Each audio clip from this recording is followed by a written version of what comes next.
Never search for the truth in certain places. If you find it, you'll never be the same again. This story isn't just a legend. Let me share the tale of Mr. Mirza Seifollah Khan from a village in Taleqan, Iran. Mirza passed away years ago, but this account comes from a fellow villager. It was 1980. Summer had faded into autumn. The mountainous village had turned cold. We took our sheep to the plains each morning and returned before sunset to avoid wolf attacks. 5 of us, close friends, were inseparable. Even at the public bathhouse, we arrived together. Villagers called us the quintuplets, as we were never apart except at night. Our fathers were shepherds, so we took on the responsibility of the flocks. My friends were Ahmad, Mohsen, Jafar, and Jahangir.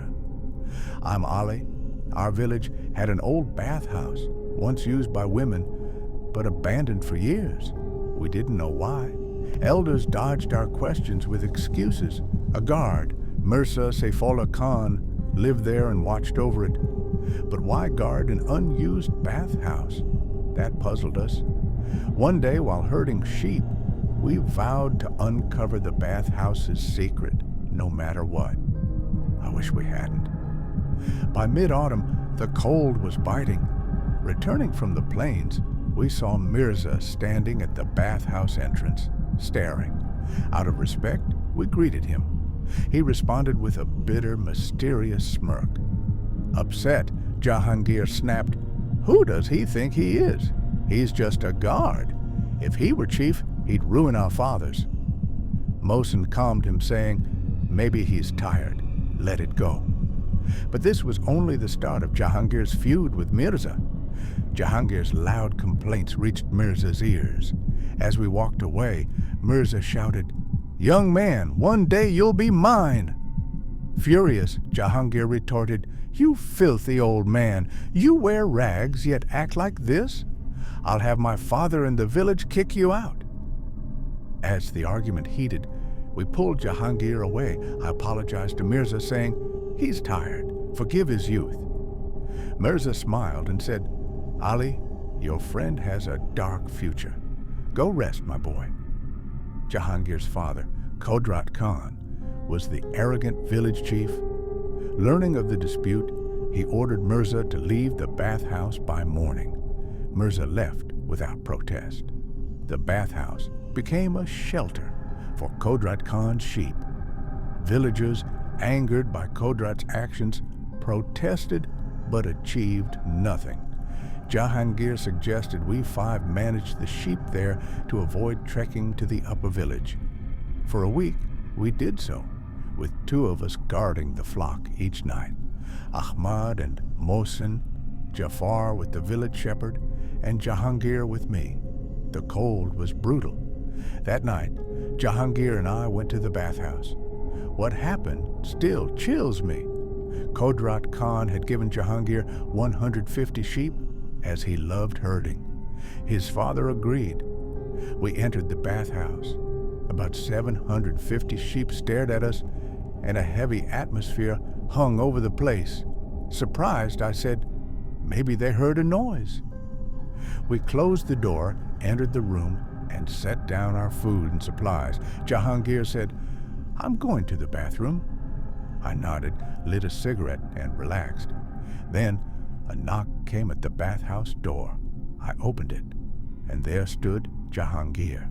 Shocked, I said, "Didn't you go to the bathroom? When did you leave?" He replied, "I was waiting for you. Your father said you were here." Bewildered, I asked, "Didn't you come in with me?" Jahangir laughed, saying, "Are you joking? What bathroom?" I rushed to the bathroom door, Jahangir behind me. I knocked. No answer. Trembling, I opened it. No one was inside, but the floor was wet, as if someone had been there. I turned to Jahangir. "I swear I was with you. You said you were going to the bathroom." He scoffed. "You're buying the villagers' superstitions. Look, I'm here. No hooves, no jinn. Say Bismillah. recite the Quran, relax. Confused but trusting him, I let it go. We returned to the room, rested, and ate dinner around 8 p.m. We had 9 lanterns, 5 in the sheep stable, 4 with us. During dinner, 2 lanterns went out for no reason. Still shaken, I grew more afraid. Jahangir said, "Their oil or wicks must be gone." I replied, "No, I filled them and checked the wicks." Then the herding dogs barked fiercely. Fearing a thief or beast, we grabbed our sticks and checked the stable. Nothing. The dogs' barking grew louder, joined by moans, a child's cry or eerie laughter. My body shook. Jahangir insisted the bathhouse tales were lies. Mirza's words echoed in my mind. "Your friend has a dark future." I prayed for safety, unaware this was just the beginning, and I'd suffer for Jahangir's actions. The noises quieted. As we checked the bathhouse, a blow struck Jahangir's back, stealing his breath. Stunned, I said, "Let's get the others and move the sheep. This place feels wrong." Jahangir growled, "This is Mirza's doing. I'll make him pay." I urged, "Mirza's not here. Drop it." The dogs barked wildly again. In the stable, 3 of Qudrat Khan's sheep lay dead. Jahangir groaned, "I'm ruined. What do I tell my father?" I was speechless, terrified. Water gushed from the bathhouse's far end like open faucets. We approached. The doors were shut, but whispers, unlike anything I'd heard, came from within. Shaking, I knocked. "Anyone there?" No reply. Jahangir kicked the door open, empty. The floor was dry. I couldn't stay. Screaming, I ran to the entrance. Jahangir followed. "Lock the door," I said. "We're getting the others. I'm not returning alone." Jahangir warned, "Don't tell them. They'll laugh and refuse to come." I muttered, "My mind's a mess." Mohsin's wealthy father owned a jeep for city trips. As snow fell, we reached the village and told Mohsin, Jafar, and Ahmad to join us, saying we couldn't manage the sheep alone. We drove to the bathhouse. Ahmad noticed our fear. "Did a wolf attack?" I lied. "We're just tired." Snow blanketed the ground. Jahangir and I, still scared, entered. The others checked the sheep and joined us in the room. As we talked, Mohsin said, "I'll check the jeep." He didn't return. I sent Jafar, who rushed back, panicked. Mohsin's collapsed, foaming at the mouth. We found him in bad shape, carried him inside, and washed his face. When he stirred, he begged, "Lock the door." He repeated it, then passed out. I snapped at Jahangir. "This is your fault. If you hadn't fought Mirza, none of this would have happened." Ahmad asked, "What happened?" I told him everything. Then a hideous laugh, demonic, rang out. We froze. A black cat darted into the stable. Ahmad, Jafar, and Jahangir followed and found sheep torn apart. Ahmad yelled, "What's happening?" Pebbles hit the windows and knocks came at the door. No one was there. I recited Quranic verses. The room's light flickered. We locked ourselves in, the dogs cowering outside, clearly terrified. Jahangir vomited. When the noises stopped, Ahmad said, "Let's sleep. We'll deal with this tomorrow." Mohsin gasped. "Sleep? In this?" Ahmad replied, "What else can we do? We can't leave the sheep.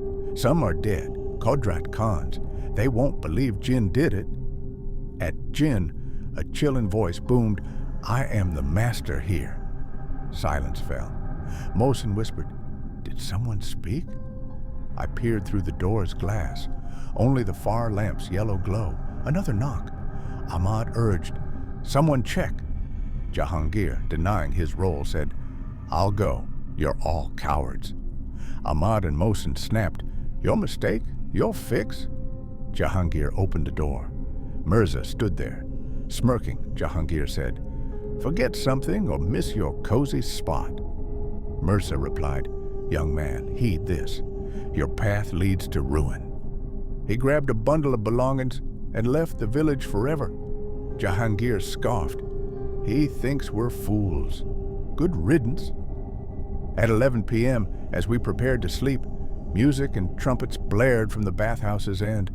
Voices sang joyously. Furious, Jahangir grabbed boiling water and stormed off, cursing. He splashed it. The music turned to screams. My legs shook. Mohsen and Ahmad yelled, "What did you do?" A monstrous black creature appeared. Death itself would look kinder. Its foul stench was unbearable. Its torn body revealed red flesh. Smaller creatures like children stood beside it. It faced Jahangir.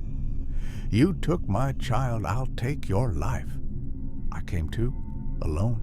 The others had fainted or fled. Stumbling, I ran to the village. At the coffee house, villagers asked, "What's wrong?" I gasped. "The bathhouse! Hurry!" I blacked out.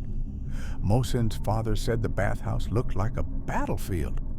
Jahangir and his father's sheep were mutilated. Jahangir lay dead, staring blankly. Police and a doctor confirmed his death. Qudrat Khan suspected us, as our sheep were unharmed. Villagers explained Mirza's role. Qudrat cursed him. Soon his daughter, Jahangir's sister, was found dead in the bathhouse. Qudrat lost his mind, cursing and laughing at passers-by. The bathhouse was sealed. Even now, cries or wedding sounds echo from within. No one dares enter or destroy it. This chilling tale was sent by a viewer from Iran.